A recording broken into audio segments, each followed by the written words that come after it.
back to the channel and to the next installment on the world's cheapest Porsche 911.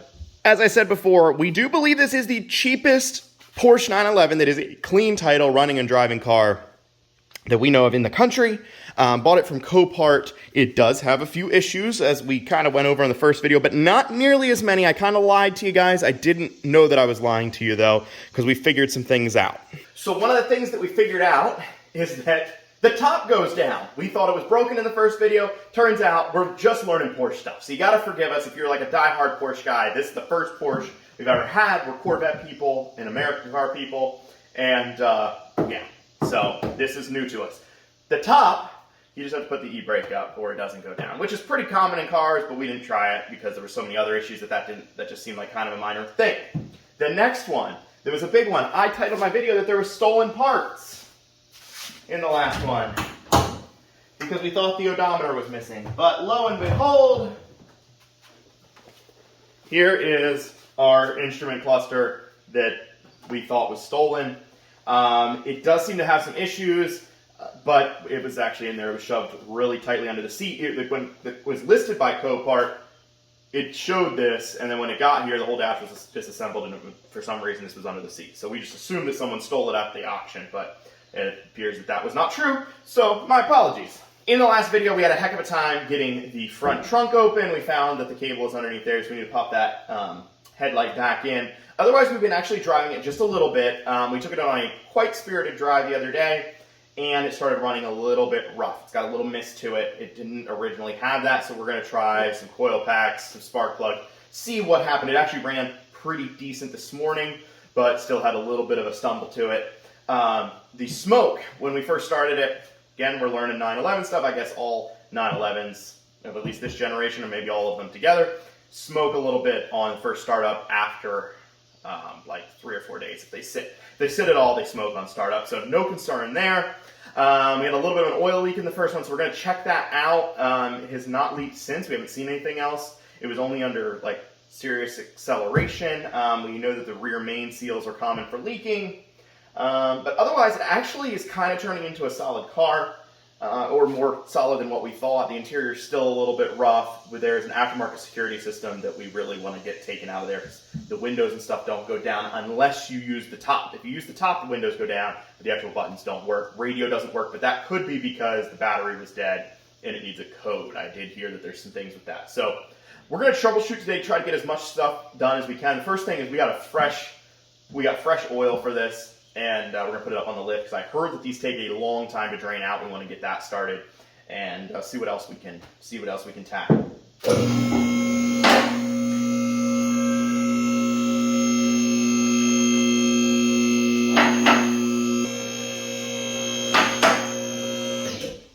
So going under the Porsche for the first time, just figure we'll check out underneath here, see what we can find. Yeah, the back of the engine, this area here is pretty dry. I think, see, it's pretty wet right here. So I think our rear main idea might be correct. It's not like dripping, but it's definitely got some moisture to it. Everything else here, suspension feels tight. I don't see anything super alarming on anything there. Other side, not really doing a full look around here. I'm just doing first impressions. So, and then there's absolutely nothing in the center of the car. We come up here, see what we got. Yeah, I don't see anything too alarming underneath. Oh, that wheel got a little bit of a hit there. Tires are pretty good. These ones, rears are a little bit. That one's better. That's the worst tire right there. The rest of them are pretty good. And otherwise, yeah. I don't know, she seems decent enough. Lance made it over. He's grabbing a bucket. This is the one he overfilled when we were doing the truck the other day where we weren't watching it. The truck filled it up to like the top edge and started spilling over. It was kind of a mess to move around. But we disposed of it legally and properly. Actually, we really did. I know. Yeah. Sometimes we say that and it's not quite as legal and proper. This time it is. All right, now how many quarts of oil did you say this takes? They said that it will drain about. Oh my goodness. You're tightening. No. Unless it's opposite. No, you're not. Well, it is European, but no. I'm sorry. I thought you were. Sorry. It's tight. Okay, so. Yes. I was like, all right. Okay. I was getting nervous doing that. One of the recommendations was don't over tighten the drain plug. Yeah. No, I kid you not. They said that these have very few issues with leaky drain plugs. Okay. So anybody that over tightens. I don't think I've ever tightened the drain plug. That was shorter than I thought it was going to be. There's like no threads on that. Okay. My shoe. So yeah, it takes 9 or 8.5 to 9 quarts or something, or maybe 9.5. They said it takes a bunch, and then it's a sump system. So there's actually 3 more quarts that you never get out. Like you always, just kind of faithfully change oil, and that's kind of the best policy. That's not good. Oh, it didn't crack. Okay. The filters are cartridge style. Okay. So there's like a little cartridge cover. Yeah, I see it right here.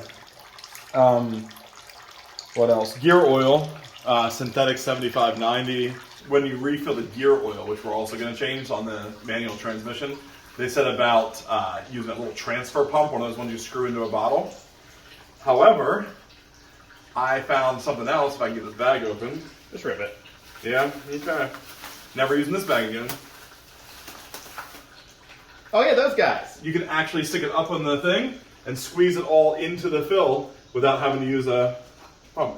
Full synthetic 7590 Valvoline is what Porsche recommends. So this just keeps draining then forever? they said, I think they said this one was a fairly long drain, like 15-20 minutes. But the manual transmission is even longer. Okay. But it only holds 3 quarts. Man, see if she strip it out. Nope, she did. Okay.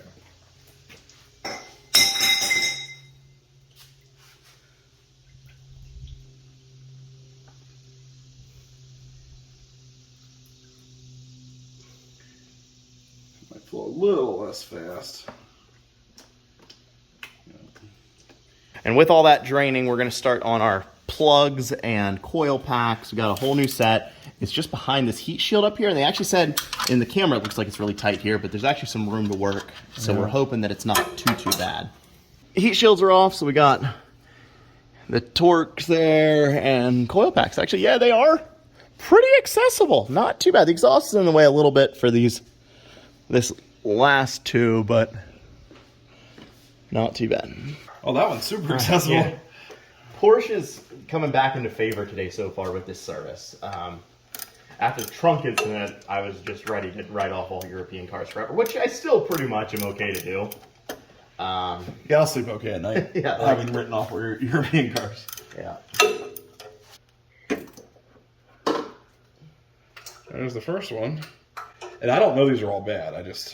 Yeah, but you bought. I bought a set of 6. Yeah. All right, first spark plug coming out. Got to use the magic tool. First thing I'm pulling out. Ooh, buddy. Oh, they're like the... Yeah, but they're nasty. These are the Baru Ultra. That is actually like a Yeah. Porsche thing. People love them. Baru? Okay. What did we get? Champion. Close.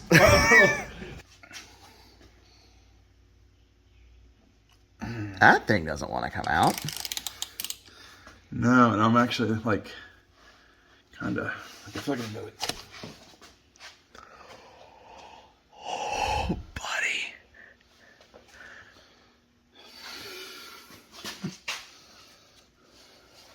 buddy.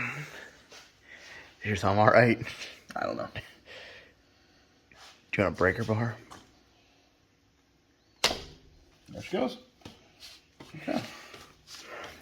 In my opinion, a little too tight, but... Yeah, I think it might have been. Actually, don't dump it. Yeah, because the filter's in it. Well, no. There's a recommendation that to check to see if your IMS is failing. You actually strain it a little bit through. Just keep her upright, if you will. Yeah. Oh, never mind. It came apart. Filter's up there. No, that's okay. We'll just have to pull it off and look at it. They said to dump it out through a white cloth. Yeah, and see if there's any. Yeah. But the other recommendation then was if it came apart like this. Mm-hmm. that you actually just take it like outside.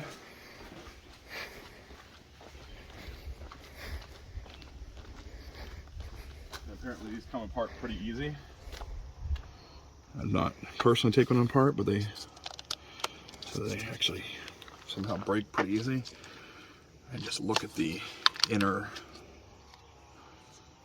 Doesn't seem like a... Even maybe a utility knife, but they told you to look at all the inner fins and look for metal. Yeah, there's some metal in there. Yeah. That looks like metal to me. Yeah, it looks like a decent amount of metal, actually. That's one of the signs that you're dealing with IMS issues? IMS issues, yeah.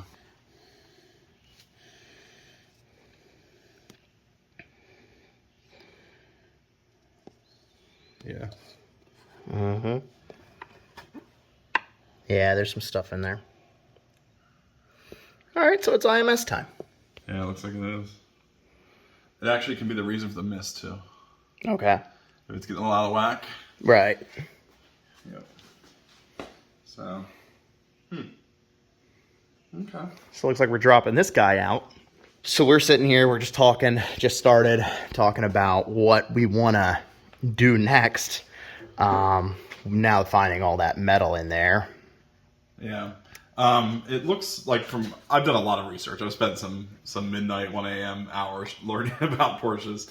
And the first thing I learned is that I really don't like Porsches that much. And the second thing I've learned is that the IMS, which is the intermediate shaft bearing, and the RMS, which is the rear main seal, are the biggest cause for this type of oil mess. If Spencer wants to show. Yeah, I showed it before, but okay. Just a little bit of when rear main leak. When it's dripping from in here. Oh, you all right? Yep, I'm good. When it drips between these two seams, that's when it's one of those two things. Rear main seal will only cause oil drip.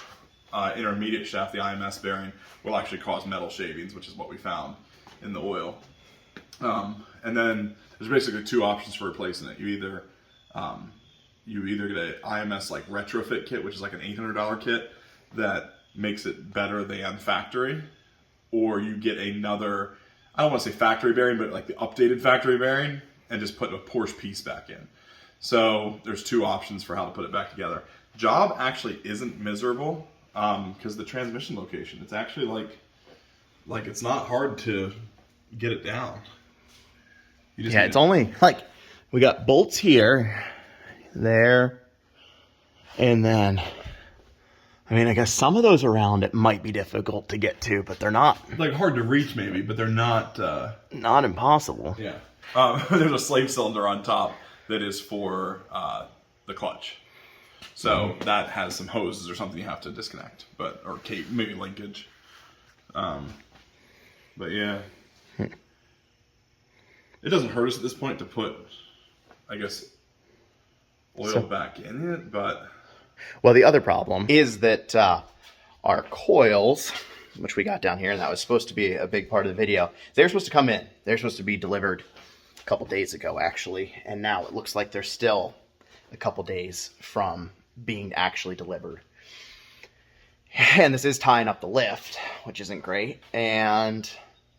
we put the old ones back in. I mean, the spark plugs definitely had a lot of carbon buildup. They needed to be replaced, but why don't we just put it all, like, why don't we order IMS bearing, rear main seal?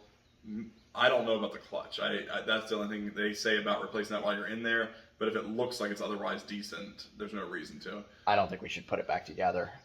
I think we should, we can put the oil filter in, we can put the drain plugs back in. We just will not add gear oil and oil to it until after the project's done. Don't start it. Hide those keys. Yeah. Just throw them out. All right. Yeah, let's button her up. Oh, and the headlight. Let's do that quick. Yeah.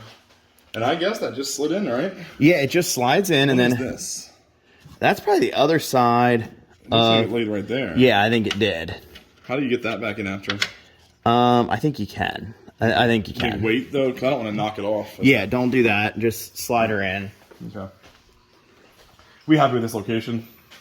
That's the best you can do. Okay. I mean, it can't turn around this corner, we found out, because it binds up. Like, it won't actually pull. It has to. You just have to pull the light out. Okay. But we know that now. So that's new information. So. All right. Cool. So, make sure I got my little track right here.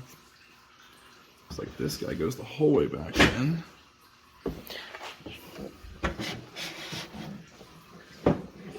It's here. Alright, I'm going to take this out. I think on a Porsche, you're supposed to just leave these in, but I'm going to take it out as though it's not going to need towing again. We'll see. As I've said before, we are just learning as we go, and we just learned that the proper way to release the light is through this hole right in here. Now, the issue is, the stupidity of Porsche, is the cable to release this trunk is under the light. Right. So, yeah. Doesn't work. I mean, it did, though. We got it out. So it was either, like, I don't know how we originally got it out, honestly. Like, I mean, we pushed it from the backside, and maybe that gives enough for that to pop down or something. Because we did get the light out by pushing it from the inner fender before. But that's just, they made it really easy to get the light out to release the trunk. But you have to open the trunk to do it. And now we're sadly dropping her down to push her out. Oh, we're going to go for a drive today.